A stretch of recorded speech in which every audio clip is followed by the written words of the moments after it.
आप देखा क्या बाहेर से आया हो. हां हां. आणि आपण कल्पनाही करणार नाही साप कुठंही कोणताही साप येऊ शकतोय. आणि या सरांना तर तो अजगर वाटला आणि आपल्यापैकी बहुतेक लोक त्याला अजगर म्हणण्याचा प्रयत्न करत असतात. आणि झाडावरती खूप कमी म्हणजे सर्प मित्रांनी कमी बघितले असणार या सापाला.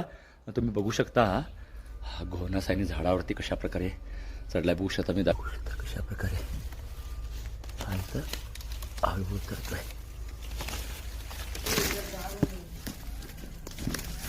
आता मी त्याला अलगत असा पकडला.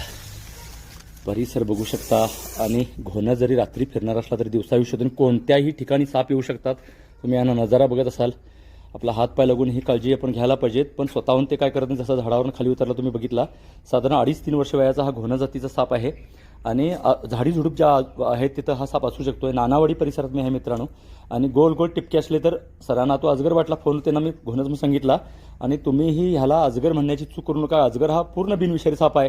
आणि जगातला सर्वात धोकादायक सापापैकी एक आहे लक्षात घ्या. म्हणजे आफ्रिकन मांबानंतर याचं नाव घेतलं जात आहे. 3 साप लोकांनी माहिती करून प्रत्येक नागरिकांना माहिती करून घेणं गरजेचं आहे. लक्षात घ्या. भीतीची माहिती होण्यासाठी लोकांनी चुकीच्या कल्पना समजून घेतल्या गैरसमज अंधश्रद्धा अज्ञानामुळे.